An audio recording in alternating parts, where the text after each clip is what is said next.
కాదులే, ఏడవకు, ఇంకేం కాదులే, నువ్వు మారినట్టుగానే ఉన్నావు అని చెప్పి ఆ భుజం మీద చేయి వేసి అలాగ నెమురుతా ఉంటే నేను మెల్లిగా అన్నాను, బ్రదర్, ఈరోజు కనుక మీరు మారితే మీ కుటుంబం సంతోషంగా ఉంటుంది.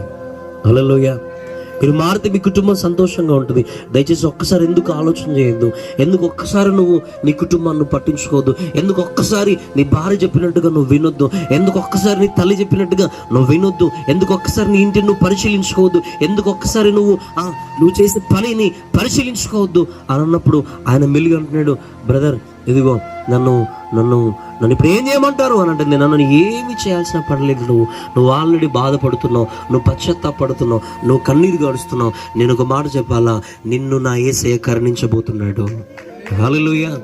నేను కరుణించాడు, నీ పాపలు కడుగుతున్నాడు ఆయన అంటే. ఆయన అంటాడు, నా పాపలు ఎవరు కడుగుతున్నారు, నన్ను ఎవరు కరుణిస్తారు? నా కన్న తల్లే నన్ను అన్నది. ఎన్నిసార్లు విన్నానో, 10 మందిలో పంచాయతీ పెట్టినప్పుడు, ఇదిగో నీలాంటి కొడుకు నాకు పుట్టడము, అయ్యో నేను చేసుకున్న పాపమురా, నువ్వు చచ్చిపోవాలంది నా తల్లి. నన్ను ఎవరు కరుణిస్తారయ్యా? నేను చేసిన పాపని ఎవరు క్షమిస్తారు? అయితే నేను అన్నాను, ఒక్కరున్నారు, ఆయన నా యేసు ప్రభువారు. హల్లెలూయా.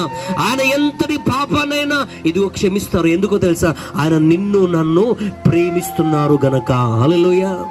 హల్లెలూయా.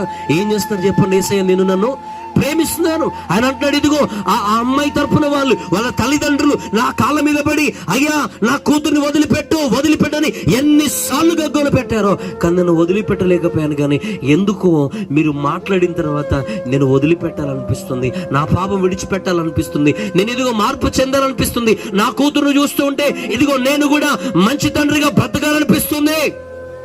హల్లెలూయా. చెప్పాలా, దేవుడు ఈ భూమి మీదకి ఎందుకు వచ్చాడో?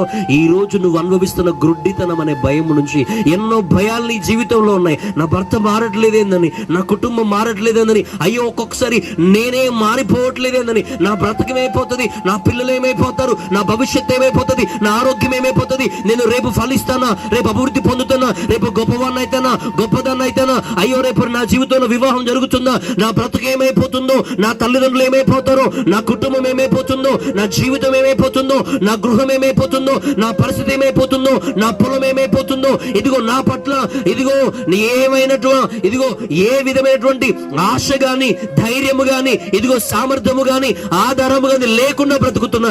రేపేమవుతుందో అనే భయము, రేపు ఏమైపోతానో అన్న బాధ నీలో ఉంటే నీకు శుభవార్త.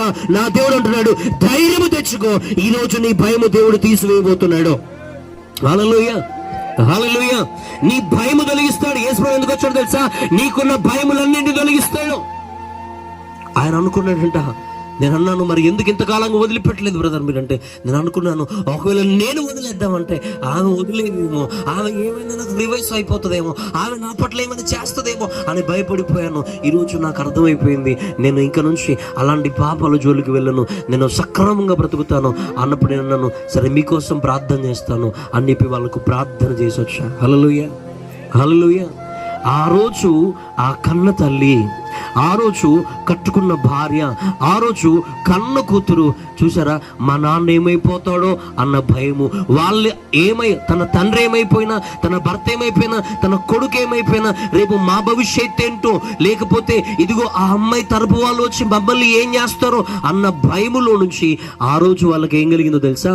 విడుదల కలిగినది. హల్లెలూయా. చెప్పండి, ఈ భూమి మీద చూడండి, నిజమైన ప్రేమ లేనే లేదు. హలో, నేను చివరిగా తనకు ఒక మాట చెప్పలే. ఏమని చెప్పాను తెలుసా? బ్రదర్, మీకు చెప్పేంత వయసు నాకు లేదు, అంత జ్ఞానము నాకు లేదు, కానీ ఒక్క మాట మీకు చెప్తా అని చెప్పాను. ఏదో తెలుసు, డబ్బు కోసం వచ్చేటువంటి స్త్రీలో ప్రేమ కనిపించదు. ఏం కనిపించదు? డబ్బు కోసం నీ దగ్గర తన శరీరాన్ని అప్పగిస్తున్న స్త్రీ దగ్గర ఏం కనిపించదు తెలుసా? ప్రేమ కనిపించదు. శరీరం కోసం వెళ్తున్న పురుషుడి దగ్గర కూడా ప్రేమ కనిపించదు. నువ్వు తన శరీరం కోసం వెళ్ళావు, తను నీ డబ్బు కోసం వచ్చింది. మీ ఇద్దరి మధ్యలో ప్రేమ లేదు. మీ ఇద్దరి మధ్యలో ప్రేమ లేదు. చాలా తేడా ఉంది. జాగ్రత్త. ఇక నుంచి బాగుండండి అని చెప్పి ప్రార్థన చేసి ఆ రోజు నేను ఇంటికి వచ్చాను.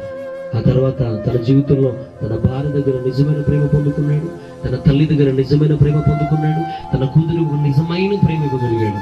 ఈరోజు యేసు ప్రభు ఎందుకు వచ్చాడంటే నీ భయం నుంచి, నీ బాధ నుంచి మాత్రం విడిపించడానికి రాలే, నేను నిజంగా ప్రేమించడానికి ఈ భూమి మీదకి వచ్చాడు. హల్లెలూయా, హల్లెలూయా, హల్లెలూయా. ఎందుకంటే నిన్ను ప్రేమించే వారు ఎవరుండరు తెలుసా? మీ కన్న తల్లి దగ్గరికి వెళ్ళి నీ గురించి చెప్తే ఆమె క్షమిస్తుందో కరుణిస్తుందో నాకు తెలియదు, కానీ మీ తండ్రి దగ్గరికి వెళ్ళి మీ పాపాలు చెప్తే ఆయన క్షమిస్తాడో కరుణిస్తాడో నాకు తెలియదు, కానీ మీ అన్నదమ్ముల దగ్గరికి వెళ్ళి నీ తప్పులు చెప్తే వాళ్ళు క్షమిస్తారో కరుణిస్తారో నాకు తెలియదు, కానీ మీ స్నేహితుల దగ్గరికి వెళ్ళి చెబితే వాళ్ళు క్షమిస్తారో క్షమించారో నాకు తెలియదు. కానీ అయితే ఈరోజు నీకు ఒక శుభవార్త, నీ భయమును నీ బాధను మాత్రమే కాదు, నీ పాపములు క్షమించే ఒక వ్యక్తి ఈ రోజు నీ దగ్గరికి వచ్చాడు. ఆయన నా యేసు ప్రభువు వారు. హల్లెలూయా, హల్లెలూయా. తప్పకుండా ప్రేమిస్తాడు. నీకు ప్రేమ కరువైపోయిన జీవితం అయితే, నీ జీవితంలో ఏ ప్రేమ నోచుకోలేకుండా ఉన్నటువంటి పరిస్థితి నీ జీవితంలో ఉంటే